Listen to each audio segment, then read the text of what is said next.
Ever get a little too close to a tree branch and instantly regret it? Ouch, right. Yeah, tell me about it. Well, today we're diving deep into those oh-so-common but surprisingly complex eye injuries. Yeah. Scratched eyes. Or, to use the fancy term, corneal abrasions. Our main source for this deep dive uses some pretty clinical language, so it seems like legit medical info. But as always, remember, this is just for informational purposes. You know the drill. Talk to your doctor about anything serious. Right. Always good to double check. So let's unpack this. What exactly is a scratched eye, and why does something so tiny feel so awful? Okay, so even though we call it a scratched eye, it's not like someone took a key to your phone screen or anything. Okay, good to know, because that mental image is pretty rough. Yeah, no, pretty. Uh, We're actually talking about the cornea, that transparent dome at the front of your eye. Right, it's like the eye's own personal window to the world. Precisely. And just like a scratched up window, a corneal abrasion messes with how we see. That makes sense. If the light's getting scattered before it even reaches your inner eye, no wonder things get blurry. Exactly. The cornea's job is to focus light onto the retina, which then sends signals to your brain. Kind of like a really, really complex camera. Wow, and we messed that up with a little scratch. Well, even a minor scratch can mess with that whole process. Speaking of messing things up, what should our listener be on the lookout for if they think they've scratched an eye? What are the telltale signs beyond the obvious, ouch, this hurts feeling? Well, it can start subtly. A gritty sensation, maybe some extra tearing, like your eye's trying to flush something out. Oh yeah, I totally felt that after getting sand in my eye at the beach. Exactly. Redness is common too, and light sensitivity, like those bright overhead lights, suddenly become your worst enemy. Ugh, the worst. Yeah, for sure. But here's where it gets interesting. Our source actually highlights a few lesser-known symptoms. Oh, do tell, because I thought I knew all the scratched eye classics by now. Well, headaches, for one. That pain from scratched cornea can actually radiate outwards, which is, well, a real pain. Literally. Literally. And while most people bounce back from a simple scratch within a few days, there are some red flags that shouldn't be ignored. Yeah, I imagine some things would send me running to the eye doctor way faster than others. Absolutely. Any sudden changes in vision, whether it's blurriness, double vision, or even a curtain-like loss of vision, those require immediate attention. Okay, that does sound kind of scary, but important to know. For sure. Those things could lead at something more serious than just a surface-level scratch. We could be talking deeper damage or even an infection. And this is probably a good time to remind our listener that we are not medical professionals. Definitely not. So, when in doubt, get it checked out. Always better to be safe than sorry. Okay, so we've covered the what is it and the how do I know if it's bad parts, but let's talk culprits. We all know the usual suspects. Dust, sand, that rogue eyelash curler. Oh yeah, don't forget those pesky mascara wands. Ugh, the worst. But you know what? Our source points out a surprising offender that often flies under the radar, literally.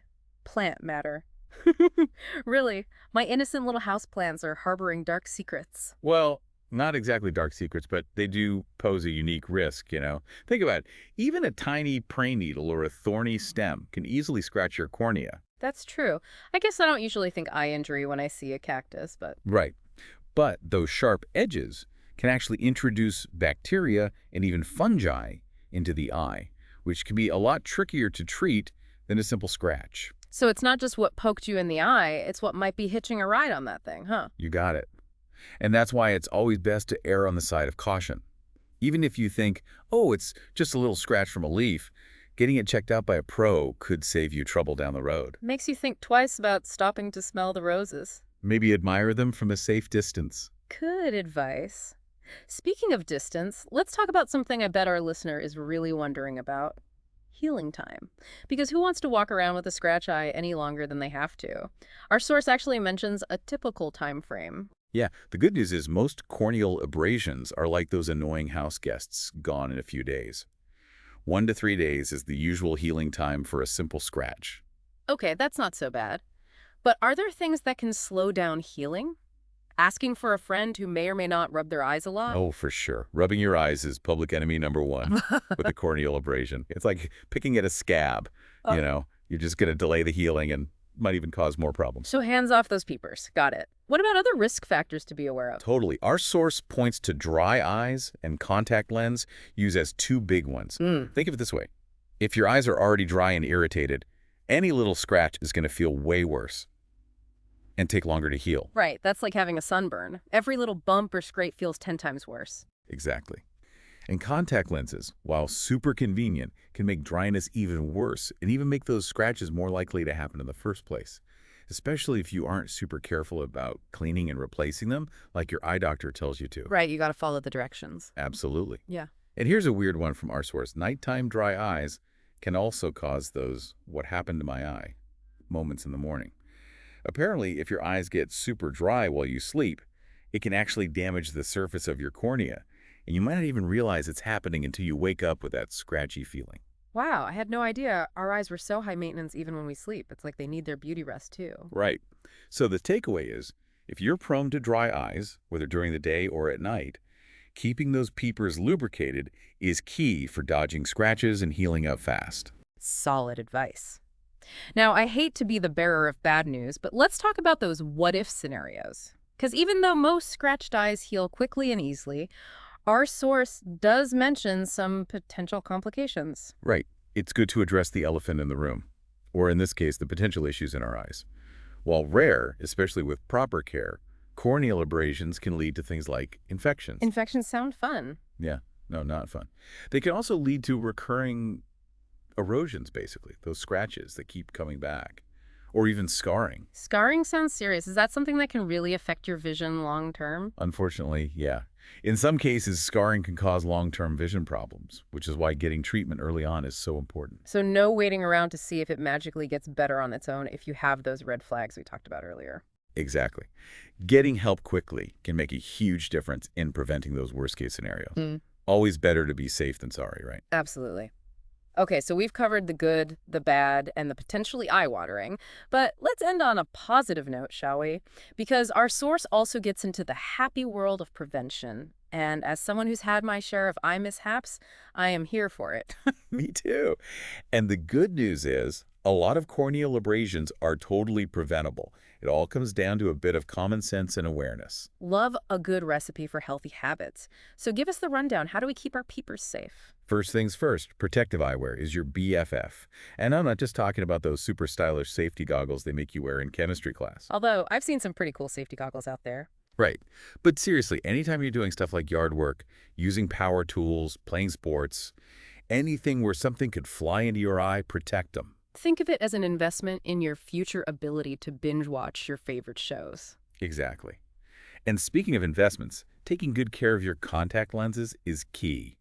Those little pieces of plastic might not seem like much, but they can really mess up your eyes if you're not careful. It's like anything else, right? Gotta do the upkeep. So for our listeners who rely on contact lenses, what are the must-dos to keep those eyes healthy? Number one, listen to your eye doctor. They'll give you the lowdown on how long you can wear your contacts, how often to replace them, and what cleaning solutions to use. Don't try to be a hero and outsmart them. They've seen it all. And don't even think about sleeping in those things unless your doctor specifically says it's okay. Preach. That's basically asking for dry, irritated eyes, which we already know is bad news. Treat those contacts with respect, folks. Handle with care. Perfectly said. And let's not forget our dry eye friends out there. Our source talks about that strong connection between dry eyes and corneal abrasions, especially at night. So for those of us who battle dry eyes, what's the best line of defense? Artificial tears, my friend. They can be lifesavers. Use them throughout the day, especially if you're staring at screens a lot. And definitely talk to your doctor about ways to treat dry eyes at night. There are some good options out there that can really make a difference. Good to know. So we've talked about prevention, but what happens if, despite our best efforts, we end up with a scratched eye? What are the go-to treatments? Well, the upside is that most corneal abrasions heal up on their own with just a little help. But depending on how bad the scratch is, your eye doctor might suggest something extra to speed up the healing and make things more comfortable. Like what kind of extra help are we talking about? For starters, they might give you some antibiotic eye drops or ointment to prevent infections. Because nobody wants pink eye on top of a corneal abrasion, or That's no? exactly. They might also suggest medicated lubricating drops to keep your eyes comfy and moisturized while they're healing. And for those super stubborn scratches, there's always the classic eye patch, right? Oh yeah, the eye patch. It might seem kind of old school, but it really works.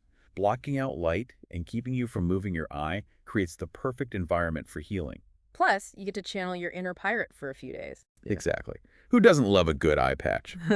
But really, it's good to know there are so many options depending on what's going on with your eye. For sure. That's why seeing an eye doctor if you think you have a corneal abrasion is so important. Couldn't agree more. They can figure out how bad it is, what caused it, and the best way to treat it.